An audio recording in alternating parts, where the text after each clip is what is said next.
कस्तूरीतिलकं ललाटपटले वक्षस्थले कौस्तुभम् नासाग्रे वरमौक्तिकं करतले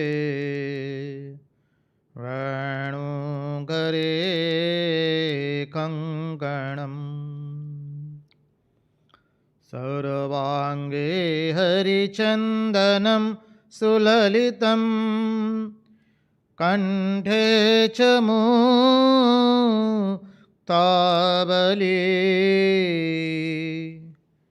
गोपस्त्रीपरिवेष्टितो विजयते गोपालचूडामणिः गोपालचूडामणिः। स्वस्ति श्रीगणेशाय नमः। श्रीसरस्वत्यै नमः। श्रीगुरुभ्यो नमः। नारायणं नमस्कृत्यं नरं चैव नरोत्तमं देवीं सरस्वतीं व्यास ततो जयमुदीरयेत्। नमस्ते शारदे देवी सरस्वती मतिप्रदे वसत्वं मम जिह्वाग्रे सर्वविद्याप्रदा भव।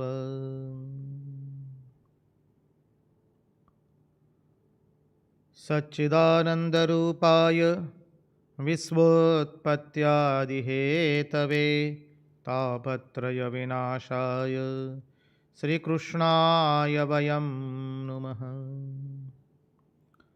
ॐ नमः परमहंसास्वादित चरणकमलचिन्मकरन्दाय भक्तजनमानसनिवासाय श्रीरामचन्द्राय विश्वसर्गविसर्गादि नवलक्षणरक्षितं श्रीकृष्णाख्यं परं धाम जगद्धाम नमामि तत्। ॐ स्थापकाय च धर्मस्य सर्वधर्मस्वरूपिणे अवतारवरिष्ठाय रामकृष्णाय ते नमः।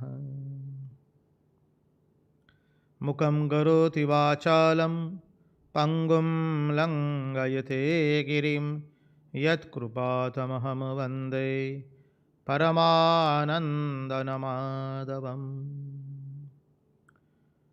कृष्ण कन्हैया की जय। भक्तवत्सल भगवान की जय। वृंदावन विहारी लाल की जय। भगवान श्री राम कृष्ण देव की जय। भागवत भगवान की जय। भागवत भक्त भगवान की जय। ओम नमो भगवते वासुदेवाय।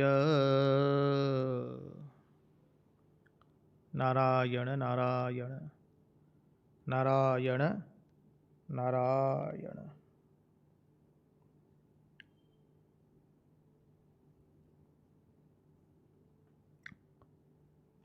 सर्वप्रथम हम पूज्यपाद स्वामी आदि भवानंद जी महाराज के चरणों में हमारे हृदयपूर्वक के प्रणाम निवेदित करते हैं।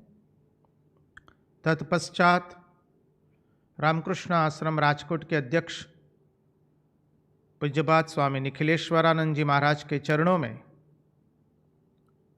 हमारे हृदयपूर्वक के प्रणाम निवेदित करते हैं।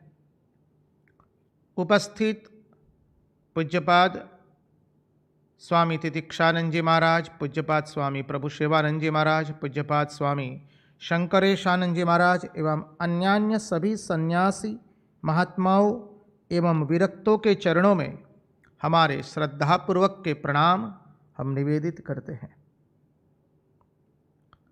इस दृश्य श्राव्य माध्यम से जो कोई भी इस भागवत रसामृत का रसपान कर रहा है, उन सब के हृदय में निवासित उस अनंत अखंड अविनाशी परब्रह्म परमात्मा को मुहुर मुहुर वंदन करके आइए इस भागवत रसामृत में हम अवगाहन करें। आइए चले हम जहां पर सब कुछ मधुमय है। मधुवातरुतायत मधुक्षरन्ति सिन्धवः माध्वेन सन्तोषधि मधुनक्तमुदोषसे मधुमत्पार्थिव गंग्रजः। जहाँ सब कुछ मधुमय है। आप लोग ये वेद का पाठ करते हैं। मधुवातारुतायते मधुक्षरन्ति सिन्धवः।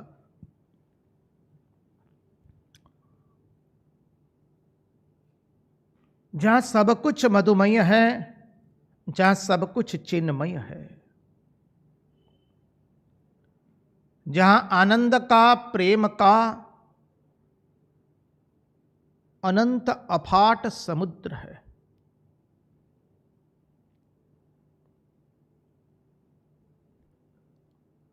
जहाँ पशु पक्षी मनुष्य स्थावर जंगम सब कुछ चैतन्यमय हो चुका है।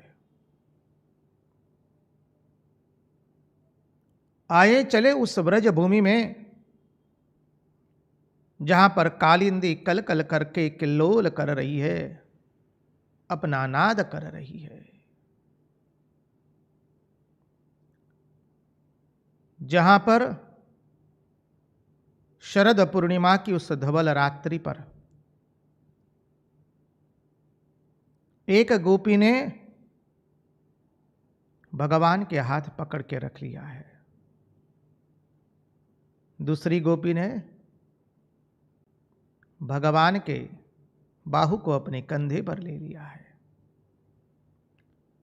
तीसरी गोपी ने भगवान का तांबुल चर्बित अपने हाथ में ले लिया है, चतुर्थ गोपी ने भगवान के श्रीपाद पद्म को अपने वक्षस्थल से लगा लिया है, पंचम गोपी दूर खड़ी है और अपनी बाहों के एक नजर से अपना प्रेम प्रकट कर रही है श्री कृष्ण के प्रति। प्रेम में अपने होठों को अगरों को दबा दिया है और कटाक्षपूर्ण नेत्रों से भगवान श्री कृष्ण की ओर प्रेम भरी चितवन से एक टस देख रही है, और वो है हमारी व्रजेश्वरी रासेश्वरी श्रीमती राधिका जी। पद्म पुराण में इसी प्रसंग में 8 गोपिकाओं का वर्णन है, एवं विष्णु पुराण में भी 8 गोपिकाओं का वर्णन है। यहां पर 7 गोपिकाओं का वर्णन है। छठी गोपी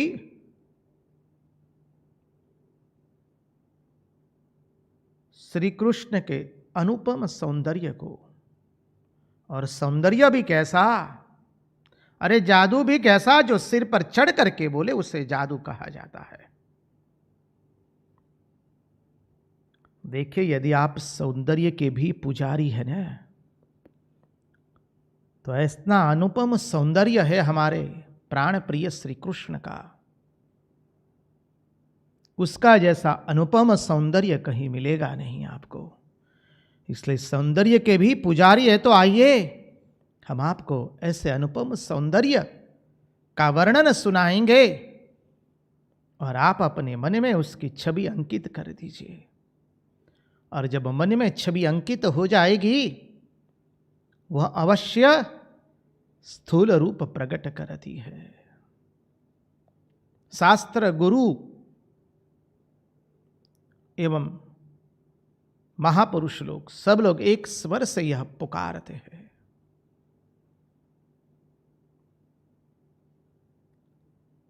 बर्हापीडं नटवरवपु कर्णयो कर्णिकारं बिभ्रद्वास कनककपिशं वैजयन्तीं च माला रन्ध्रावेणुरदरसुदया पूरयन् गोपवृन्दै वृन्दारण्यं स्वपदरमणं प्राविशद्गीतकीर्ति।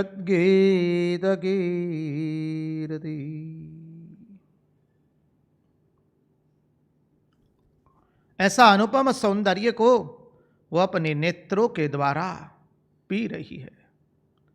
उसका मन इस अनुपम सौंदर्य को, जहां पर अधरों पर बंसी है, कमल से नयन है, कर्ण पुष्प के कुंडल पहने हैं,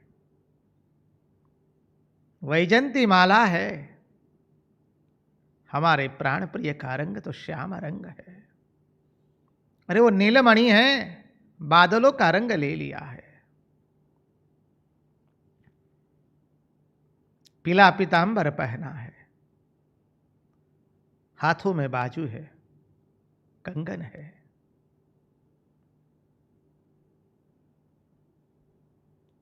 अधरों पर अद्भुत हास्य है और उसको एक गोपी अपने मन को जिह्वा बनाकर उसे चाट रही है। गोभी पिबंती, गोपी जो अपने प्रत्येक इंद्रिय से श्री कृष्ण का स्मरण करे, प्रत्येक इंद्रिय को कृष्ण में अर्पण कर दे, नेत्रों से श्री कृष्ण के सिवा और किसी को देखे नहीं, कर्ण से श्री कृष्ण के लीला के सिवा और कुछ सुने नहीं, त्वचा से श्री कृष्ण से अन्य किसी का स्पर्श न करे, घ्राण से श्री कृष्ण गंध के सिवा और किसी की गंध न ले, जिह्वा से अधरामृत श्री कृष्ण के अधरामृत के बिना और किसी के अधरामृत को पान न करे। वह है गोपी। गोपी अद्भुत रूप से भगवान श्री कृष्ण के अनुपम सौंदर्य को अपने नेत्रों के द्वारा मन में बिठा करके वो ध्यानस्थ हो गई है। छठी गोपी की यह अवस्था है। सातवीं गोपी, वो तो समाधिस्थ हो चुकी है और भगवान श्री कृष्ण के साथ संवाद हुआ। कल हमने देखा जो प्रेम करने से दूसरों को प्रेम करे, प्रेम करते हैं इसलिए दूसरों से प्रेम, उनसे प्रेम करते हैं, ऐसे हैं संसारी लोग। जो प्रेम न करने पर भी प्रेम करे वह संत एवं माता पिता। पहले प्रश्न के उत्तर में श्री कृष्ण ने कहा कि उनमें कोई सौहार्द नहीं है, कोई धर्म नहीं है, केवल स्वार्थ है। जो प्रेम करने पर प्रेम करता है वो स्वार्थी है, संसारी है।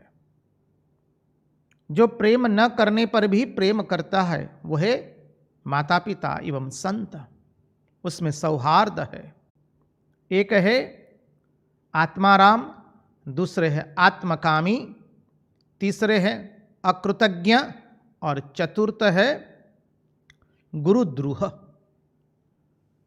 जो आत्माराम होते हैं, जो केवल अपनी आत्मा में रमण करते रहते हैं, उनको प्रेम करने से भी वो दूसरों को प्रेम नहीं करते हैं। जो आप्तकामी हैं, समाधि का अनुभव करके परमात्मा की प्राप्ति हो गई है, वैसे लोग भी प्रेम करने वालों से भी प्रेम करते नहीं हैं। जो अकृतज्ञ हैं, जिन्हें मालूम ही नहीं है कि हमें कौन प्रेम कर रहा है, पागल लोग,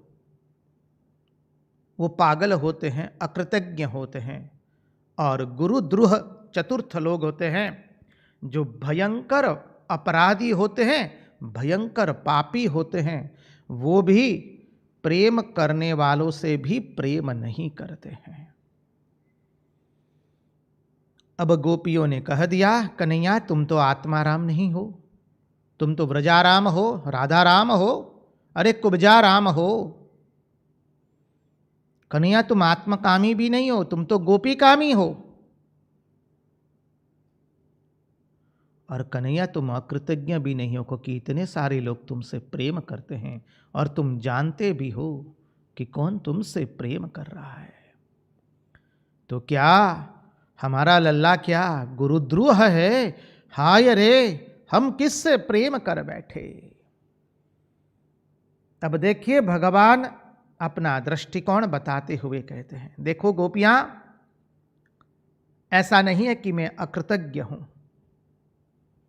भगवान ने कहा, कल हमने देखा, संक्षिप्त में देख रहे हैं क्योंकि वो बिंदु अपूर्ण था, आज वो बिंदु पूर्ण करके नए विषय में हमें प्रस्तुत होना है।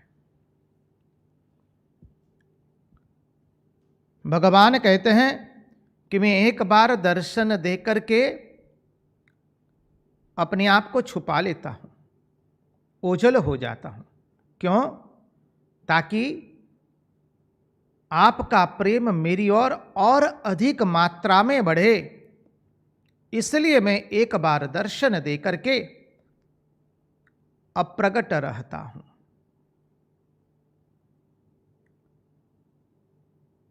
गोपियों को भगवान कहते हैं, गोपियां, जैसे कोई भिक्षुक है, कोई भिखारी है,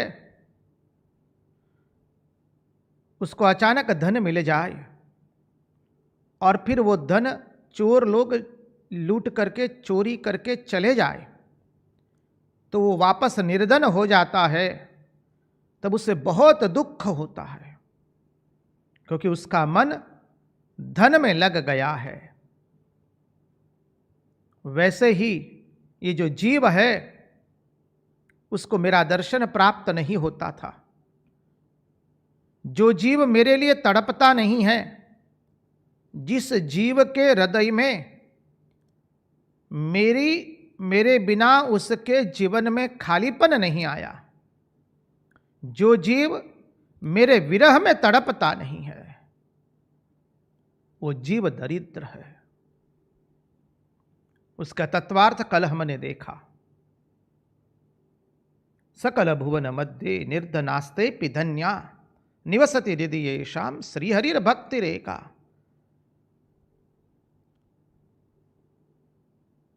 क्या अद्भुत भक्ति शास्त्र ने वर्णन किया है। हरिरपि निज लोकम सर्वथा तो विहाय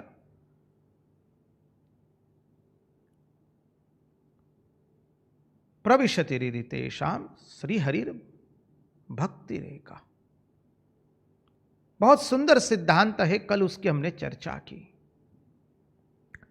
जैसे कोई भिक्षुक के पास धन न हो, धन अचानक मिल जाए और वो धन चोर लोग चोरी करके चले जाए, तो उसको कितना विरह होगा। बस वैसे ही आप लोगों को मैंने पहले दर्शन दिया, बाद में मैं आप लोगों के बीच में से अनुपस्थित हुआ, अंतर्धान हो गया, ताकि आपका प्रेम मेरी ओर और भी बढ़ता रहे। आपके प्रेम को मेरी ओर अग्रसर करने के लिए मैं अंतर्धान हो गया था। और जो कल हमने बिंदु लिया था वो मानव, हम आशा रखते हैं आपको उसका विस्मरण नहीं हुआ है। मधुर वैवश्य, महात्माओं ने वृंदावन में मधुर वैवश्य प्रेम की महिमा गाते हुए कहा है। मधुर वैवश्य कैसा है? जहां ईश्वर अपनी ईश्वरता भूल जाता है। ये प्रेम इतना मीठा है जहां ईश्वर को पराधीन होने में भी तनिक संकोच भी नहीं होता है। ईश्वर अपनी ईश्वरता को भूल करके पूर्ण रूप से पराधीन हो जाता है। और हमारे नंद नंदन यशोदा नंदन आज वही कह रहे, अरे गोपियां, जब आप लोग मुझे ढूंढ रही थी, यहां वहां वन में भटक रही थी, मैं आपको सच कहता हूं, मैं आप लोगों का अनुसरण कर रहा था। और भगवान आगे जो बात बताते हैं, हम तो बलिहार हो गए। भगवान ने कह दिया, गोपियां, मैं आपके चरणों की धूलि मेरे मस्तिष्क पर चढ़ा रहा था और आपका मैं अनुसरण कर रहा था। भगवान अपने भक्त के कितने अधीन हो जाते हैं। श्री कृष्ण ने गोपियों को कह दिया, गोपियां, आप मुझे वन में ढूंढ रही थी, आप आगे आगे चल रही थी, मैं आपके पीछे पीछे चल रहा था और आपके चरणों की धूलि में मस्तिष्क पर चढ़ा रहा था। गोपियां, मैं जानता हूं आप मेरे प्रेम में कैसे बावरी बनी है, आपका विरह क्या है मैं जानता हूं। गोपियां, आप मेरी है, मैं आपका हूं, भगवान कहते हैं। गोपियां, आपने मेरे लिए लोक परलोक सब छोड़ दिया है।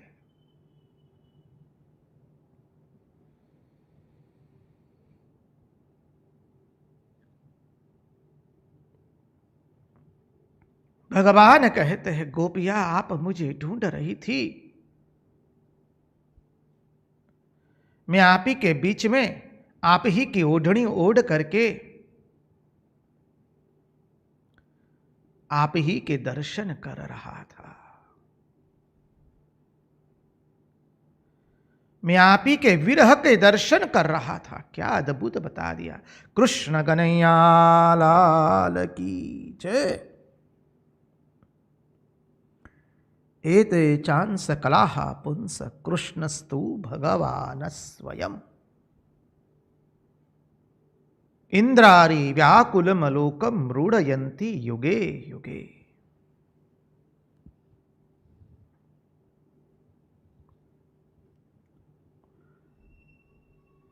गोपियां, आपने मेरे लिए धर्म छोड़ा, अर्थ छोड़ा, काम छोड़ा, मोक्ष छोड़ा, चारों पुरुषार्थ छोड़ दिए। अरे गोपियां, आपने मेरे लिए लोक परलोक छोड़ा, संबंधी छोड़े, जगत को छोड़ा। भगवान कहते, गोपियां, आपने जो विरह प्रकट किया है मैं क्या बताऊं। और आज तक जो भगवान नहीं बोले हैं, भगवान बोलने जा रहे हैं। जैसे महात्माओं ने कह दिया, प्रभु रामावतार में आपने हनुमान जी की सेवा देख करके हनुमान जी को कहा था, हनुमंत, मैं तुम्हारा ऋण चुका नहीं सकता हूं। प्रभु, अब आप गोपियों को क्या देंगे। देखिए, बहुत सुंदर प्रसंग है ये। प्रभु, आप अभी गोपियों के विरह को देख करके अब आप गोपियों को क्या देंगे। प्रभु ने तो पहले कह दिया, हां, हम भी गोपियों के ऋण से अऋण नहीं हो सकते हैं। भक्त ने कह दिया, प्रभु आप तो वो हनुमान जी को दे चुके हैं, अब गोपियों को क्या देंगे। भगवान अपने दोनों हस्त खड़े होकर के, दोनों हस्त उठा करके भगवान गोपियों को कहते हैं, अरे गोपियां सुन लो, यदि ब्रह्मा जी की आयु लेकर के भी मैं आपका ऋण चुकाने का सोचूं तो भी मैं कभी आपका अऋण नहीं हो सकता हूं। ये तो आपके हृदय की विशालता होगी, ये तो आपका मुझ पर अनुग्रह होगा, तभी मैं आपसे अऋण हो पाऊंगा। भगवान क्या बोल रहे हैं सुन लीजिए। भक्तन के काज जोगी वेश धर्यो राज, सी बलिहारी अहम भक्त पराधीन ही अस्वतंत्र इव द्विज, साधुभिर्ग्रस्त हृदयो भक्तिर भक्त जन प्रिय। गोपियां, मैं ब्रह्मा जी की आयु लेकर के भी आपसे आपका ऋण उतारने का चिंतन करूं, सोचूं तो भी कभी आपका अऋण नहीं हो सकता हूं। जब तक आप स्वयं अपने शील स्वभाव से मुझे अऋण न करें, तब तक मैं आपसे अऋण नहीं हो सकता हूं। भगवान गोपियों को कहते हैं, गोपियां,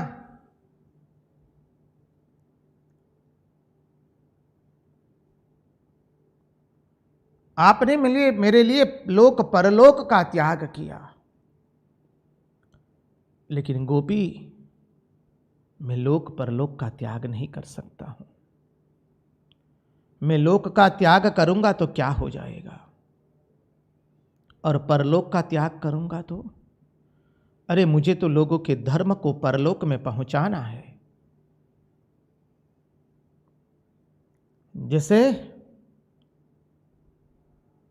कितने सारे चकोर चंद्रमा से प्रेम करते हैं, लेकिन यदि चंद्रमा एक चकोर से प्रेम करे तो क्या होगा।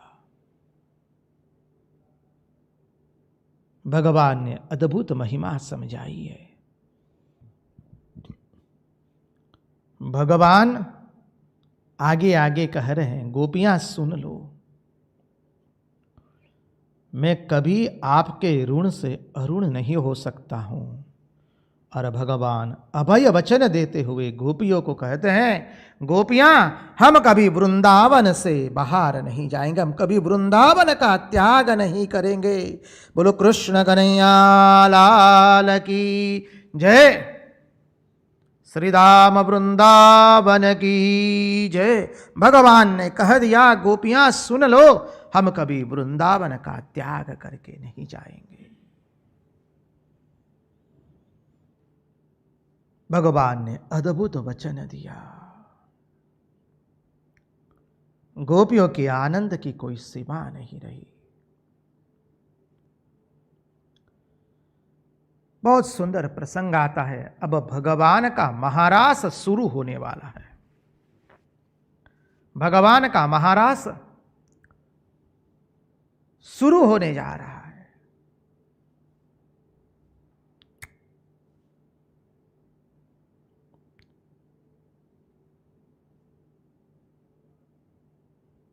भगवान कहते हैं, गोपियां, अब चलो रास खेलेंगे। अब यहां पर भगवान ने 32वें अध्याय में अंत के अंदर में हमने जो अभी संवाद देखा, भगवान कह रहे थे, गोपियां तुम आगे आगे चल रही थी, मैं तुम्हारे चरणों की रज मेरे मस्तिष्क पर चढ़ा रहा था। भगवान बहुत सुंदर कहते हैं,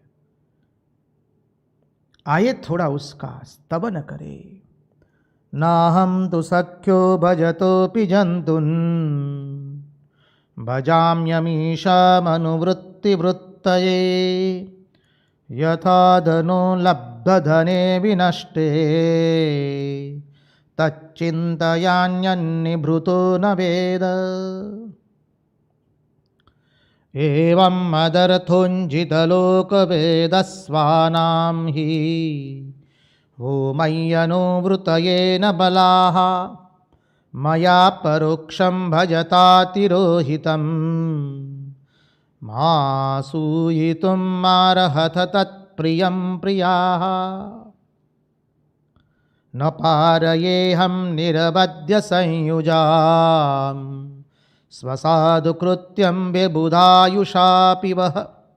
भगवान उनको साधु साधु कह रहे हैं, समझिए। यामा भजन दुर्जर गेह श्रृंखला सम्रश्च तद्वः प्रतियातु साधुना। अब महारास का प्रसंग शुरू हो रहा है।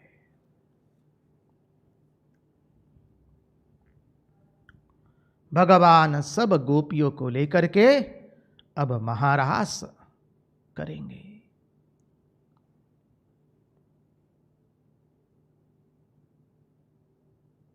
देखिए महारास का प्रसंग क्या है।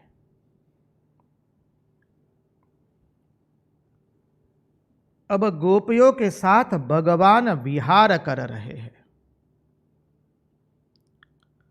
विहार कब होता है? जब साम्य रस होता है। जब साम्य रस नहीं है तब विहार नहीं हो सकता है। कोई एक ज्येष्ठ है, कोई एक अनुज है, कोई बड़ा है और कोई छोटा है, तो विहार नहीं होता है। भगवान गोपियों के साथ विहार कर रहे हैं। साम्य रस है इसमें। कोई छोटा होता है, कोई बड़ा होता है, तो छोटा बड़े की सेवा करता है, उसमें साम्य रस नहीं होता है, वहां विहार नहीं होता है।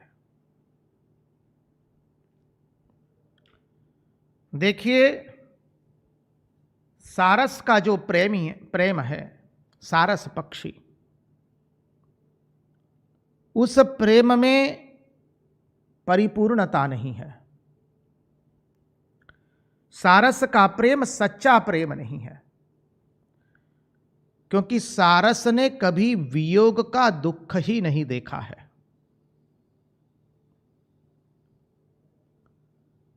वो केवल संयोग के सुख में ही मस्त है। उसने कभी वियोग का दुख देखा ही नहीं है। जिस प्रेम में केवल संयोग होता है वह प्रेम सच्चा नहीं गिना जाता है।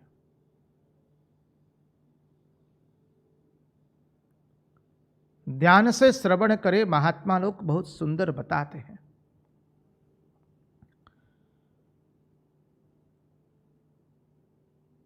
चकोर एवं चकई एवं चकवा, ये दोनों का प्रेम भी सच्चा प्रेम नहीं है। चकई एवं चकवा का, क्योंकि दोनों एक दूसरे के विरह में सारी रात्रि तड़पते हैं। चकई चकवा के प्रेम में संयोग का आनंद ही नहीं है। दोनों एक दूसरे के विरह में तड़प तड़प के अपने प्राणों को त्याग देते हैं। इसलिए चकई एवं चकवा का प्रेम परिपूर्ण प्रेम नहीं है, सच्चा प्रेम नहीं है।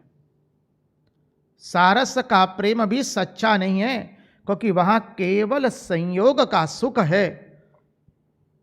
चकई चकवा का प्रेम भी सच्चा नहीं है, परिपूर्ण नहीं है, क्योंकि वहां केवल वियोग का ही दुख है, संयोग का सुख नहीं है। संयोग के सुख का अनुभव नहीं है।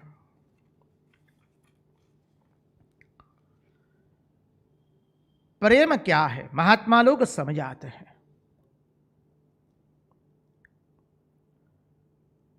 प्रेम संयोग में जहां विरह वियोग का दुख हो,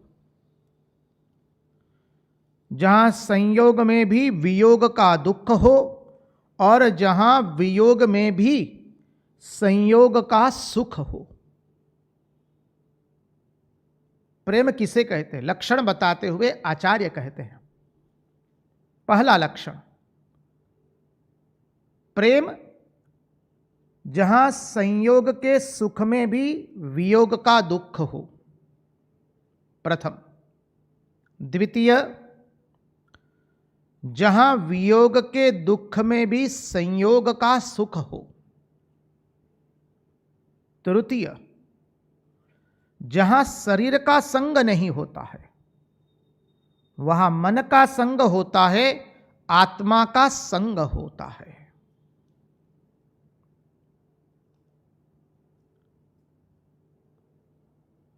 चतुर्थ, जहां द्वैत नहीं है वहां जहां अद्वैत है, जहां पर्दा फाड़ करके चीर दिया गया है सदा के लिए। पर्दे को मिटाने वाली चीज जो है वह है प्रेम। प्रेम में पर्दा नहीं रहता है।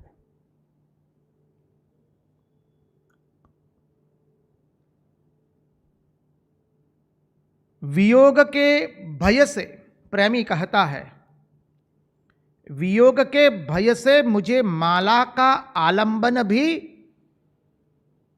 पसंद नहीं है। वियोग के भय से मैंने गले में हार भी नहीं पहना है।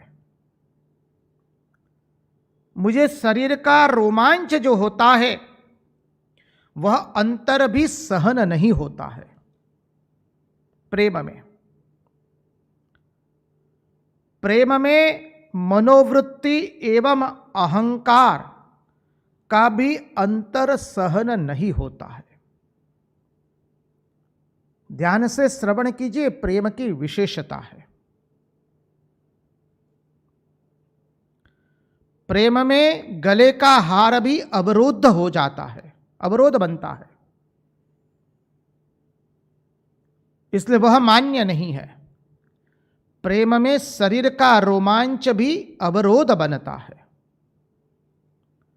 प्रेम में मनु की मनोवृत्ति, चित्त वृत्ति एवं अहंकार भी बाधक बनता है। ये पूर्ण प्रेम की निशानी बताते हुए आचार्य कहते हैं, प्रेम क्या है? प्रेम वह है जहां दो अहम गुल करके एक बन गए हैं। प्रेम में द्वैत नहीं है। जहां दो अहंकार एक हो जाते हैं वह प्रेम है। इसलिए श्रीमती रासेश्वरी व्रजेश्वरी से सखियों ने पूछा, ओ रासेश्वरी, ओ व्रजेश्वरी, श्री कृष्ण एवं आपका संबंध क्या है? तो रासेश्वरी व्रजेश्वरी कहती है, मैं प्रियतमा और वो प्रियतम, मैं भोग्य एवं वह भोक्ता, मैं रमणी और वह रमण, यह भाव हमारे में नहीं है।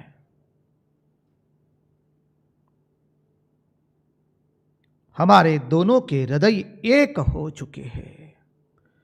वही रंग जब सांवली शीशे में आया तो वो श्याम बना, वही रंग जब पीली शीशे में आया तो वो रासेश्वरी बना, व्रजेश्वरी बना। ये प्रेम जो है वो कोई सामान्य प्रेम नहीं है। हमने प्रेम और मोह के बीच के पार्थक्य का विस्तृत रूप से चिंतन किया है। अब उसी प्रेम को गूढ़ार्थ दृष्टि से देखने जा रहे हैं। प्रेम जहां केवल संयोग है, वियोग नहीं है, वो प्रेम परिपूर्ण प्रेम कतई नहीं है। संयोग के सुख में भी जहां वियोग का दुख होता हो, समझिए, और वियोग के दुख में भी जहां संयोग का सुख होता हो, वह प्रेम है। जहां चित्तवृत्ति अहंकार नहीं है, जहां द्वैत नहीं है, जहां द्वैत नहीं है तो फिर शरीर संग तो बहुत दूर की बात हो गई। जहां केवल आत्मा का संग है। इस उदाहरण को ध्यान में रखने के लिए, इसको ध्यान में रखने के लिए मुंडकोपनिषद का वह उदाहरण ध्यान में रखिएगा। द्वासुपर्णा सयुजा सखाया समानम वृक्षे परिशस्व जाते तयोरन्न पिप्लह स्वादत्वन अस्नन्नयो अभिचाकशीति। एक वृक्ष की डाली पर, निम्न डाली पर एक पक्षी है, ऊर्ध्व डाली पर दूसरा पक्षी बैठा है। निम्न डाली वाला पक्षी मीठे फल खाता है, तड़पता है, आनंदित होता है। कड़वा फल खाता है, दुखी हो जाता है, तड़पता है। तब मंद मंद वायु बहता है तो आनंदित होता है, तूफान आता है तो घबरा जाता है।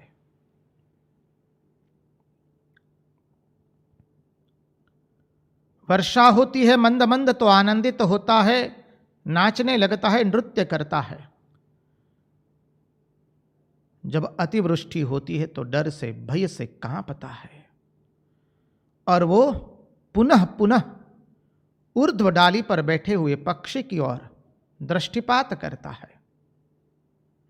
और सब समय क्या पाता है वह पाता है कि ऊर्ध्व डाली पर जो पक्षी अवस्थित है वह शांत है, धीर है, गंभीर है।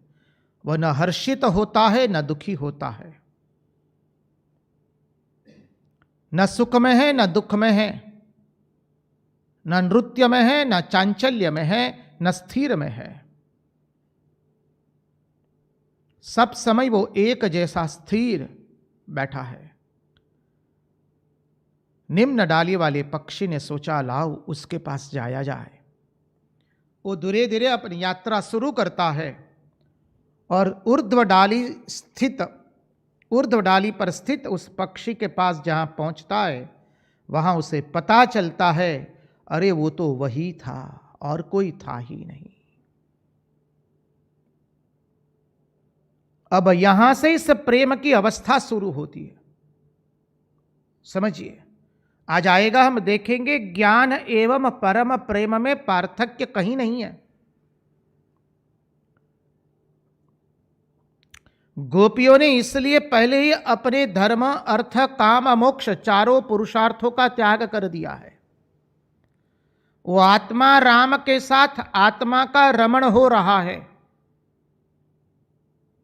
आत्मा ही आत्मा रमण कर रहा है। आत्मा रामोपि।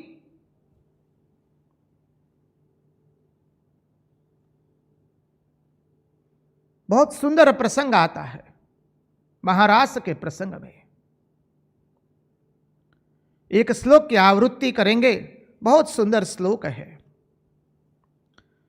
भगवान गोपियों को लेकर के जब महारास करने प्रस्तुत होते हैं तो इसमें 3 वृत्त बनते हैं। समझिए, पहला वृत्त है, पहला भाव है जिसे एक नट अनेक नटियों के साथ नृत्य कर रहा है, जिसे हल्लिसिक नृत्य कहते हैं। एक ही श्री कृष्ण अनेक गोपियों के साथ इतनी द्रुत गति से ताल मिलाकर के नृत्य कर रहे हैं, ऐसा स्फुरित होता है।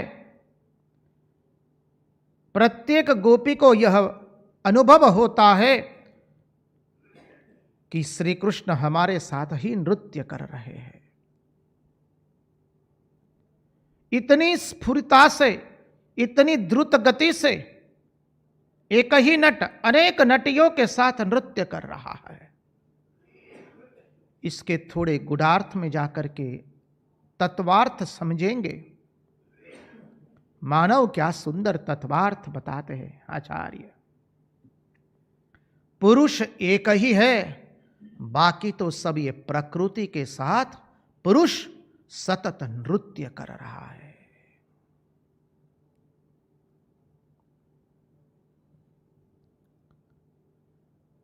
प्रकृति पुरुष के साथ नृत्य कर रही है। पुरुष एक ही होता है।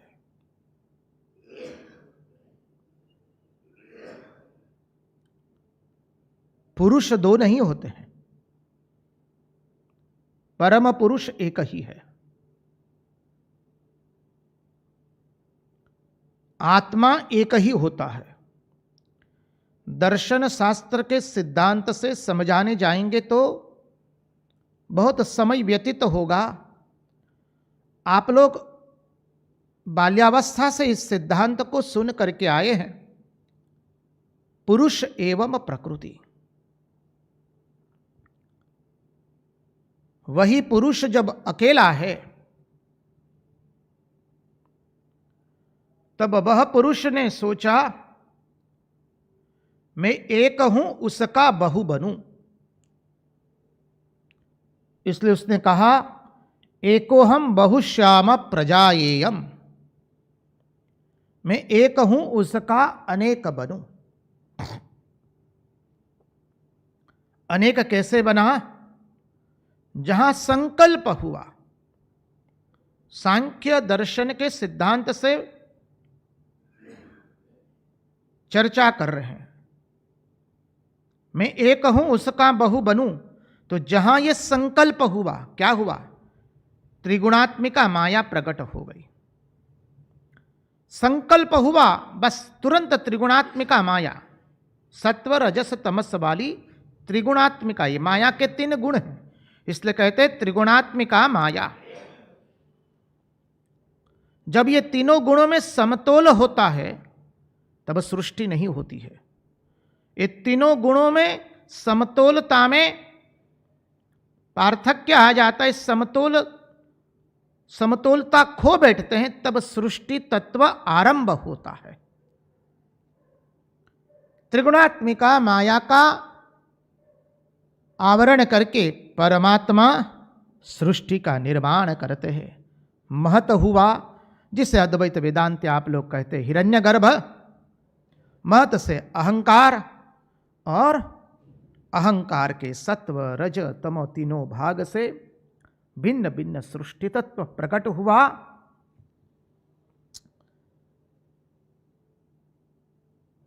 सात्विकता, अहंकार के सात्विक भाव से पंच तन्मात्राएं, और उसका नीचे वर्गीकरण करेंगे तो पंचभूत बने। राजसिक भाव से पंच ज्ञानेन्द्रिया, पंच कर्मेंद्रिया बनी, और सात्विक भाव से अंतःकरण, मन बुद्धि चित्त अहंकार एवं 10 इंद्रियों के 10 अधिष्ठान देवता। और ऐसा करके 25वां तत्व प्राण जुड़ा और सृष्टि का निर्माण हुआ, प्रकृति की सहायता करके लेकर के। तो पुरुष एक ही है, बाकी सब प्रकृति है। हल्लिसिक नृत्य का अर्थ। दूसरा नृत्य है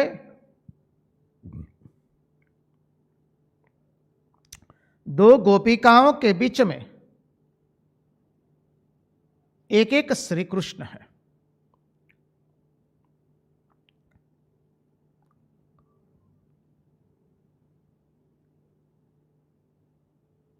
श्री कृष्ण प्रत्येक गोपियों के बीच में श्री कृष्ण है, अर्थात कोई वृत्ति का उदय होता है और वृत्ति का लय होता है। उदय एवं लय के बीच में सामान्य चैतन्य जो है वो यह रास है। योग शास्त्र के सिद्धांत से देखें तो हमारे मन में जो वृत्ति उदित होती है, एक विचार के पश्चात ही दूसरा विचार आता है, परंतु इस विचार इतने सारे हैं, उनकी घनिष्ठता इतनी है, घनता इतनी है कि एक विचार के बाद दूसरा विचार आता है वो हमको पता चलता नहीं है। हमें ऐसा लगता है कि एक साथ अनेकों विचार हमारे मन में आ रहे हैं। मन की अशांति के कारण जीव के अंदर में यह बोध होता है यह भासित होता है कि एक साथ अनेक विचार आते हैं और हमारे मन को क्षुब्ध कर देते हैं। एक साथ विचार आते नहीं हैं, एक विचार के पश्चात ही दूसरा विचार आता है। जैसे दीप की जो लौ है, उसमें जो तेल जो है वो जब जाता है तो जो अग्नि प्रज्वलित होती है वो एक अग्नि के पश्चात दूसरी अग्नि प्रज्वलित होती है, लेकिन उसकी गति इतनी द्रुत होती है अग्नि की, हमें ऐसा भासित हो रहा है कि सतत अग्नि प्रज्वलित हो रही है। सिद्धांत यह है, सतत अग्नि प्रज्वलित नहीं होती है, एक अग्नि के पश्चात दूसरी अग्नि जाती है। वैसे ही एक विचार के पश्चात दूसरा विचार आता है, दोनों के मध्य में विचार उदय हुआ और दूसरा विचार लय हुआ, उन दोनों के बीच में सामान्य चैतन्य होता है। योगी लोग इस क्षण को ही पकड़ते हैं। योग शास्त्र के अनुसार, योग शास्त्र के अनुसार जो साधना करते हैं लोग, वो इस क्षण को पकड़ते हैं जहां पर दो विचारों के बीच में जो खाली जगह है उसको वो पकड़ करके उसी का अनुसंधान करते हैं। तो दो गोपिकाओं के बीच में श्री कृष्ण है, संकल्प एवं विकल्प के बीच में परमात्मा को रखो। सीधा भक्ति शास्त्र के सिद्धांत से देखे तो संकल्प एवं विकल्प के बीच में भगवान श्री कृष्ण को रखो, परमात्मा को रखो। तृतीय जो रास है, अनेक गोपियों के साथ अनेक श्री कृष्ण है, प्रत्येक गोपी के साथ एक एक कृष्ण है, एक एक श्री कृष्ण है, और मध्य में राधा कृष्ण है। मानव इस दृश्य को अपने हृदय में अंकित करो। तीनों रास के ये महारास का सुंदर वृत्त है, जहां पर भगवान पहले एक नट अनेक नटियों के साथ इतनी द्रुत गति से, इतनी स्फुरता से नृत्य करता है। प्रत्येक गोपी को लग रहा है कि श्री कृष्ण हमारे साथ, एकमात्र हमारे साथ ही नृत्य कर रहे हैं। एक पुरुष है, बाकी सब प्रकृति है।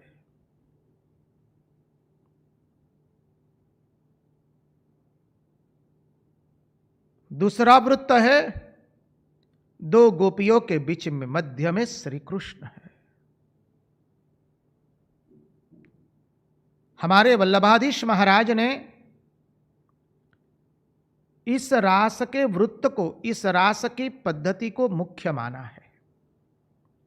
दो गोपियों के मध्य में श्री कृष्ण है,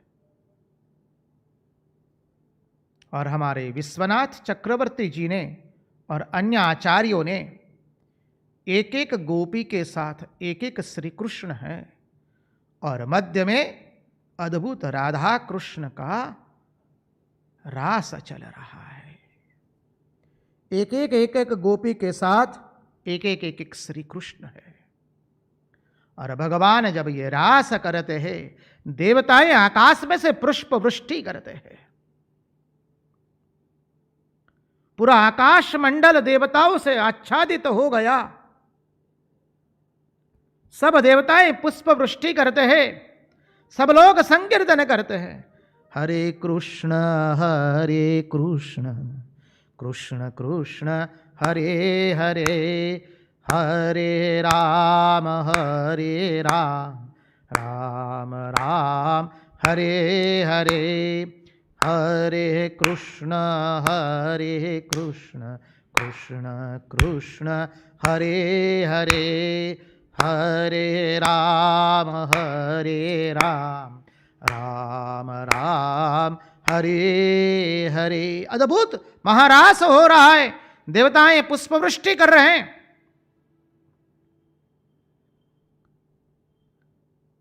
गोपियों, अरे गोपियों के जो कुंडल थे वो गंड स्थल पर आ जाते हैं। सुखदेव जी महाराज ने जो वर्णन किया है उसकी तनिक आवृत्ति करे वो मानव चलो। पादन्यासैर्भुज विदुतिभिः सस्मितैर्भ्रूविलासैः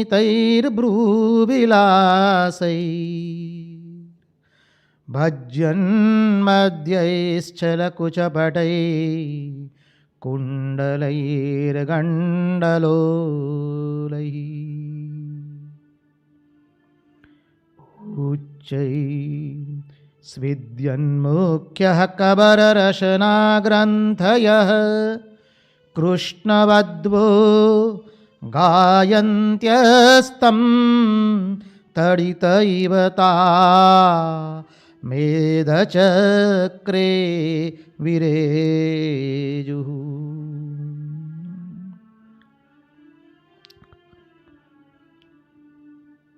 पादन्यासैर्भुजविदुतिभिः सस्मितैर्भ्रूविलासैः भज्यन्मध्यैश्चलकुचपटैः कुण्डलैर्गण्डलोलैः स्विद्यन्मुख्यः कबररशनाग्रन्थय कृष्णवद्वो गायन्त्यस्तं तडित इव ता मेधचक्रे विरेजु। गोपियां अपने बाहुओं को प्रसारित करती है, अनेकों अंग भंग से रास कर रही है भगवान के साथ। उनके कपोल पर उनका सारा श्रीअंग पसीने से लथपथ हो गया है।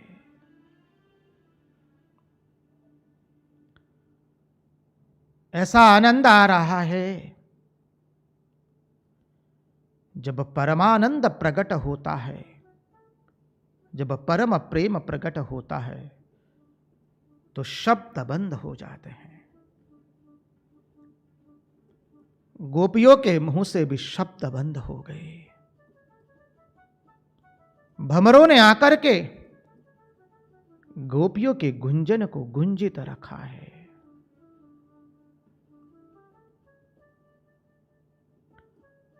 भगवान ने गोपियों को महारास में अद्भुत आनंद दिया है। यहां पर पूर्ण प्रेम है। प्रेम क्या है वो अब हम तत्वार्थ से देखने का प्रयास करेंगे।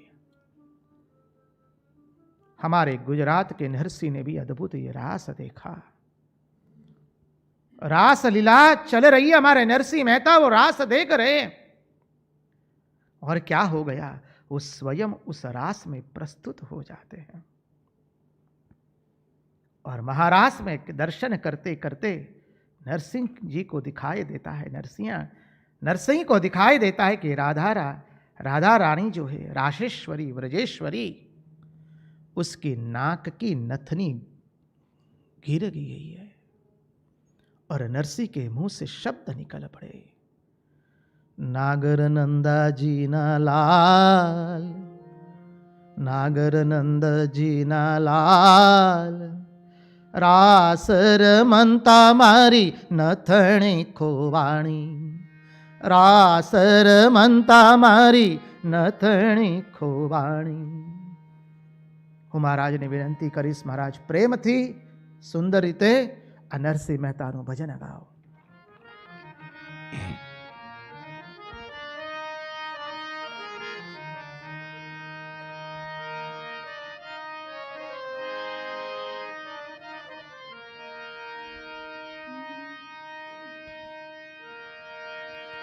ગોકુળિયામાં ગમતું નથી ને જમુના લાગે ખારી જાય મારા વાલા નિહારે રે અરે રે તે તો સિદ્ધને કરાવ્યા શામળા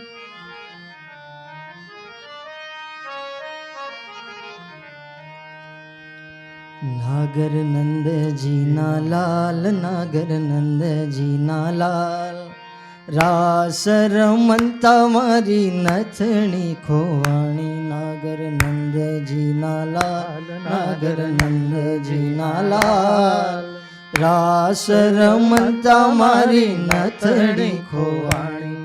કાના જડી હોય તો આલ, કાના જડી હોય તો આલ, રાસ રમતા મારી નથણી ખોવાણી.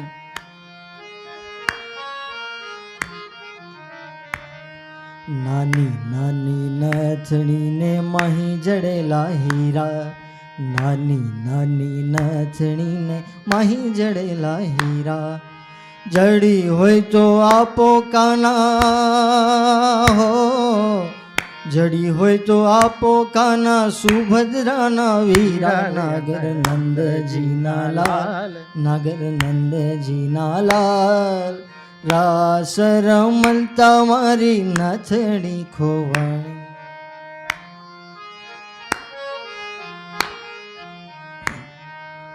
નાની રી પહેરું તો મારે નાકે ના સોહાય, નાની રી પહેરું તો મારે નાકે ના સોહાય. મોટી રી પહેરું તો કાના હો, મોટી રી પહેરું તો મારા મુખ પર જોલા ખાય. નાગર નંદજીના લાલ, નાગર નંદજીના લાલ, રાસ રમતા મારી નથણી ખોવાણી.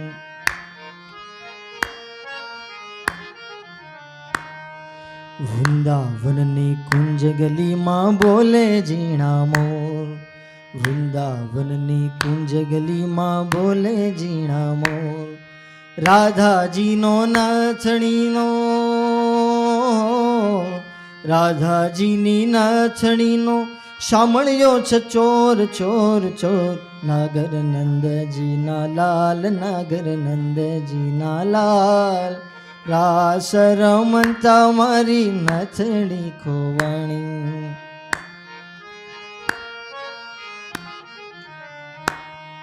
નથણી આપો ને પ્રભુ નંદના કુંવર, નથણી આપો ને પ્રભુ નંદના કુંવર.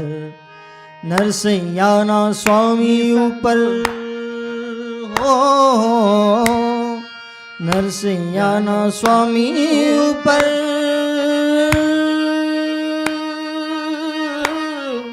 નરસૈયાના સ્વામી ઉપર જાવું બલિહાર હાર હાર. નાગર નંદજીના લાલ, નાગર નંદજીના લાલ, રાસ રમતા મારી નથણી ખોવાણી. જડી હોય તો આપ કાના, જડી હોય તો આપ, રાસ રમતા મારી નથણી ખોવાણી. રાસ રમતા મારી નથણી ખોવાણી, રાસ રમતા મારી નથણી ખોવાણી. रिपीट थोड़ू थोड़ू एक लाइन, पहली लाइन रिपीट करो, पहली लाइन रिपीट करो. नागर नंदजीना लाल, नागर नंदजीना लाल, રાસ રમતા મારી નથણી ખોવાણી, રાસ રમતા મારી નથણી ખોવાણી, રાસ રમતા મારી નથણી ખોવાણી.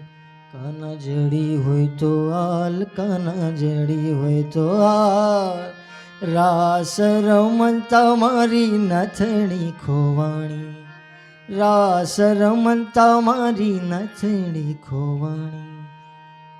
કૃષ્ણ કનૈયા લાલ કી જય. कृष्ण कन्हैया लाल की जय. यह अद्भुत भजन है हमारे नरसिंह मेहता का. क्या सुंदर भजन है. अरे समाधि में जो दर्शन हुए हैं उसका वर्णन कर रहे हैं. वो कभी वृंदावन नहीं गए हैं. समाधि में जो दर्शन हो रहे हैं उसका अद्भुत निरूपण करते हुए नरसिंह ने लिख दिया, नागर नंदा जीना लाल, नागर नंद जीना लाल, रास रमनता मारी नथनी खोवाणी। राधा जी कहती है, क्या देखिए प्रेम में क्या ताकत है। आज वो आएगा बिंदु, उसकी थोड़ी धरी बांधते हुए आपको कह दे इस भजन के माध्यम से। राधा जी जैसे श्री कृष्ण को कह रही है, विशेषण प्रयोग किया गया है। देखिए इतना याद रख लीजिए, हमारे नरसिंह मेहता के एक एक भजन के एक एक शब्द पर लोग पीएचडी कर सकते। इतना बारो बार इसमें वेदांत भरा हुआ है। ये कोई कवि के कल्पना के शब्द नहीं है, ये तो आत्मानुभूति की वाणी के शब्द है, समझ लीजिए। और विशेषण क्या प्रयोग कर दिया, प्रेम की ताकत देख लीजिए। कह दिया नागर नंद जी ना लाल, ओ नंद जी के लाल तुम कौन हो, आगे लगा दिया नागर नंद जी का लाल। प्रेम की ताकत देखिए, केवल नंद नंदन यशोदानंदन नहीं रहे हैं, वो नागर नंद जी के लाल बने हैं। आज नागरी नाथ में प्रकट हुए हमारे नरसिंह मेहता, इसलिए कह दिया नागर नंद जी ना लाल, रास रमनता मारी नथनी खोवाणी। इसमें एक बीच में एक पंक्ति आती है, बहुत सुंदर पंक्ति है, हम भावार्थ से कहते हैं क्योंकि उसी की ओर अब हम प्रेम की परिभाषा में जाएंगे। राधिका जी कहती है, यदि मैं नथनी अत्यंत छोटी रखती हूं तो वो शोभायित नहीं होती है, और बड़ी रखती हूं तो मुख पर आ जाती है, तो आवरण बन जाती है। भूमा एव सुखम न अल्पे सुखमस्ति। इसके गुणार्थ को समझिए। जो अभी अभी चर्चा की, प्रेम के अंदर में मनोवृत्ति, चित्त वृत्ति और अहंकार का पूर्ण रूप से राहित्य होता है। प्रेम में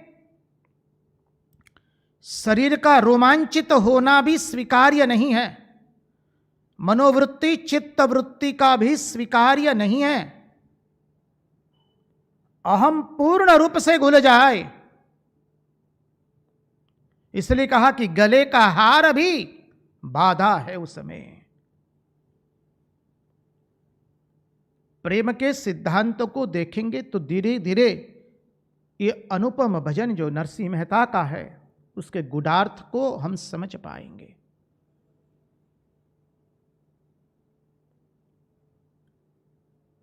देखिए, जिस वस्तु की व्याख्या हम तात्विक रूप से नहीं कर पाते हैं, मानव ध्यान से श्रवण करना। हम पहले आप सब लोगों को नम्र निवेदन करके कह देते हैं, ये प्रेम का तात्विक अर्थ देखने जा रहे हैं। ध्यान से श्रवण करो मानव। जिस विषय वस्तु की व्याख्या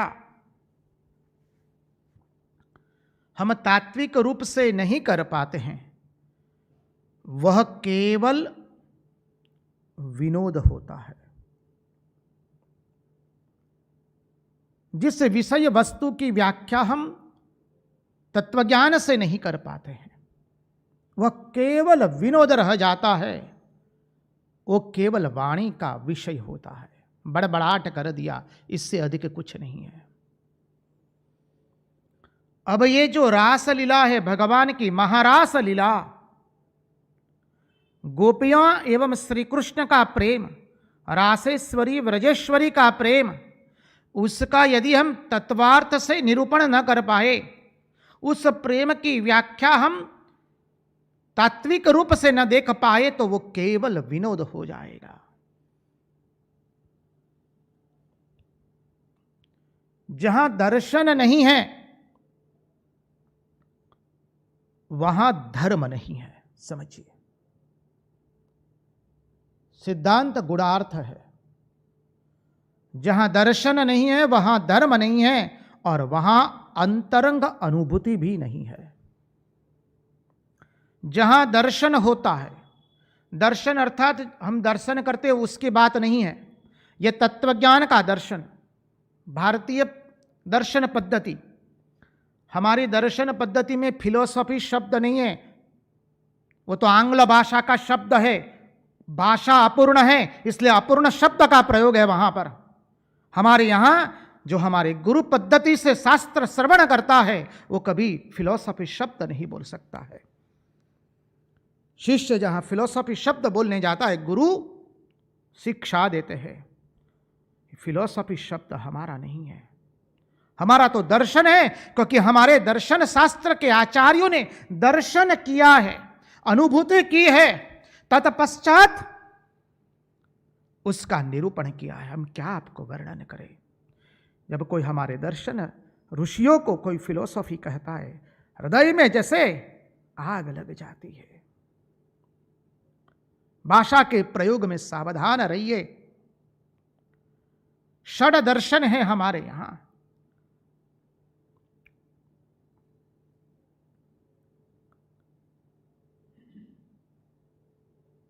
तो जो दर्शन नहीं है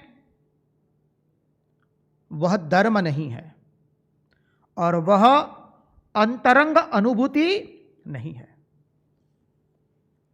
जो दर्शन है, षड दर्शन को ले लीजिए।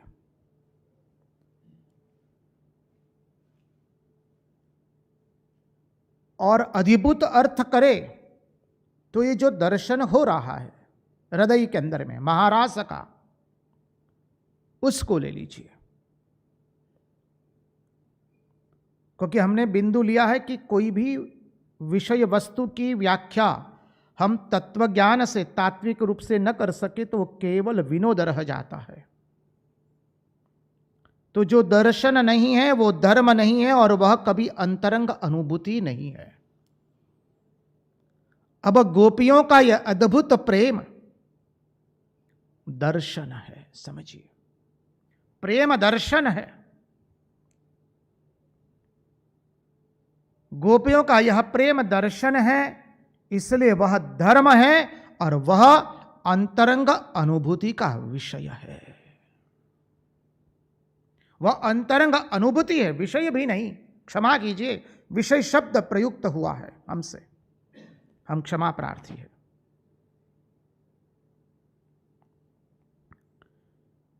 गोपियों का दर्शन है, इसलिए वहां धर्म है एवं अंतरंग अनुभूति है।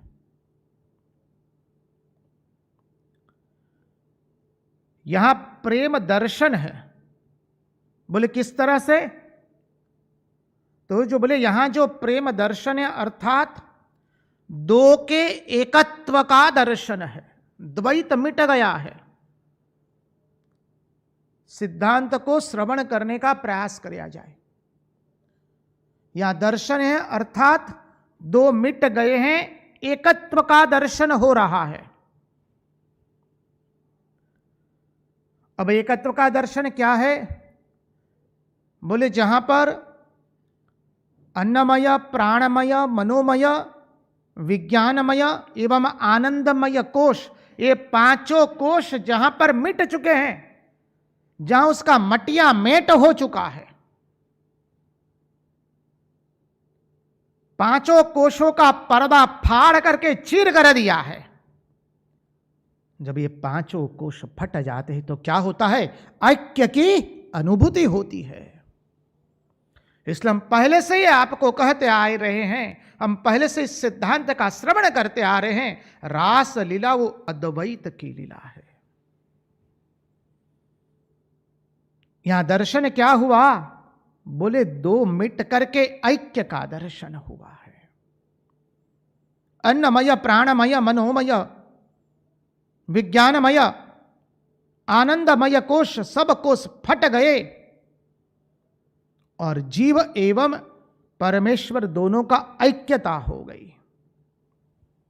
और ऐक्य की अनुभूति प्रकट होती, जहां ये ऐक्य की अनुभूति प्रकट हुई वहां प्रेम प्रकट होता है। ये सिद्धांत है। गोपियों के प्रेम में वाणी नहीं है। हमने देखा महारास की लीला में, अभी अभी चिंतन किया, इतना अद्भुत रास हो रहा है भगवान के साथ। गोपियों की कमर थिरकती है, पूरे श्रीअंग पर स्वेदज हो गए, पूरे श्रीअंग स्वेदज हो गए, पसीने से लथपथ हो गए हैं। और जीव और एकत्व की अनुभूति ऐसी हुई, अब वाणी बंद हो गई है, अब कुछ बोल नहीं रहे हैं, कुछ भी। तो देखिए, सिद्धांत है गोपियों के प्रेम में अब वाणी नहीं है, उनकी वाणी भंवरों ने शुरू की है, भंवरों के गुंजन में अब वो वाणी नहीं बोल रही। प्रेम कहते हैं, प्रेम किसे कहते हैं? जहां प्रेमी प्रेमिका का नाम न ले और प्रेमिका प्रियतम का नाम न ले। इसलिए श्री कृष्ण ने अपने मुख से कभी राधा जी का नाम उच्चारित नहीं किया है, और श्रीमती राशेश्वरी ने, व्रजेश्वरी ने अपने मुख से कभी श्री कृष्ण का नाम उच्चारित नहीं किया है। प्रेम में नाम उच्चारित नहीं किया जाता है, प्रेम में वाणी नहीं चलती है। अपनी वैदिक परंपरा में अपनी दादी माओं को देखा है, माँ को भी देखा होगा, जो 50-60 हमारी उम्र के लोग हैं सब, हमारी माँ लोग कभी हमारे पिताजी को उनके नाम से नहीं बुलाते हैं। अभी भी थोड़े दूर के गांव में चले जाएंगे, हमारा तो ये स्वानुभव है। पूछा गया कि आपके पतिदेव का नाम क्या है? ओ माई ने डांट दिया, शर्म नहीं आती है? पतिदेव का नाम कोई बोलती है? वारी जाऊं उसके प्रेम पर। समझिए, श्री कृष्ण ने इसलिए श्रीमती राशेश्वरी का नाम कभी उच्चारित नहीं किया, राशेश्वरी ने श्री कृष्ण का नाम कभी उच्चारित नहीं किया।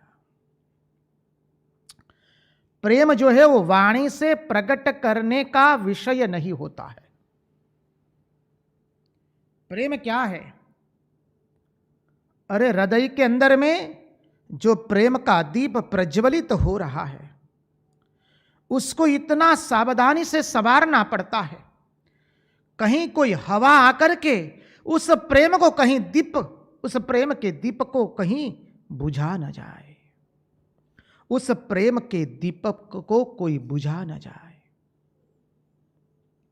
और प्रेम का दीपक कब बुझ जाता है? जब वह प्रेम वाणी से प्रकट हो जाता है। प्रेम जब वाणी से प्रकट हो जाता है, प्रेम जब मुखारविंद के द्वार से बाहर निकल जाता है, तो वह प्रेम क्षीण हो जाता है।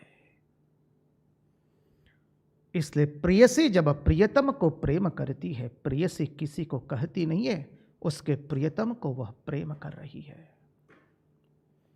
उस प्रेम को तो हृदय रूपी गुहा के अंदर में संवार करके रखना होता है। साधक भगवान को जितना प्रेम करता है, कभी वह प्रकाशित नहीं करता है। प्रेम जब मुंह रूपी दरवाजे से बाहर निकल जाता है, तो फिर वह प्रेम का दीपक बुझ जाता है। इसलिए श्री कृष्ण प्रेम में मौन है।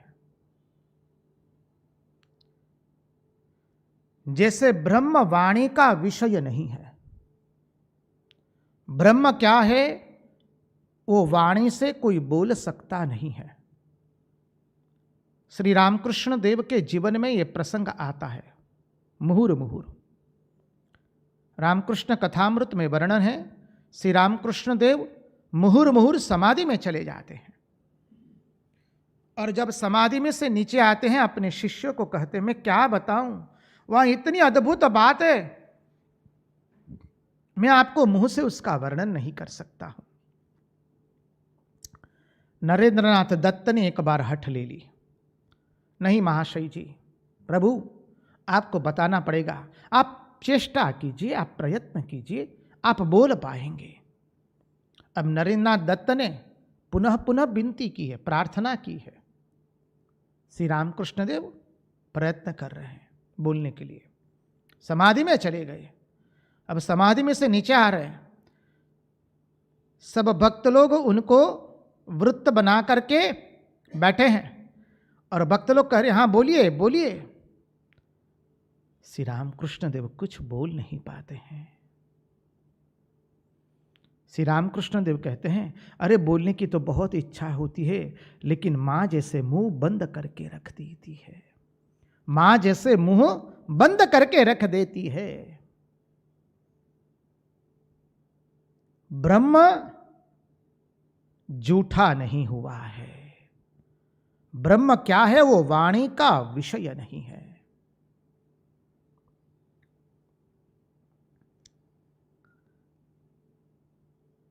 वैसे ही प्रेम क्या है? वो वाणी का विषय नहीं है। ब्रह्म में अहम ब्रह्मास्मि बोलना वो उचित है, वेदांत का महावाक्य है, जो 4 महावाक्य है। अहम ब्रह्मास्मि बोल सकते हैं, लेकिन मुझे ब्रह्म ज्ञान हुआ है वह कोई कह सकता नहीं है, क्योंकि ज्ञान जो है वो वृत्ति है और उस वृत्ति को धारण करने वाला जीव, जब जीव उस वृत्ति को धारण करता है तो वो क्या बताता है? अपनी बुद्धि का प्रदर्शन करता है। इसलिए जो ब्रह्म ज्ञान जिसको प्राप्त होता है वो कभी कहता नहीं है कि मैं ब्रह्म ज्ञानी हूं।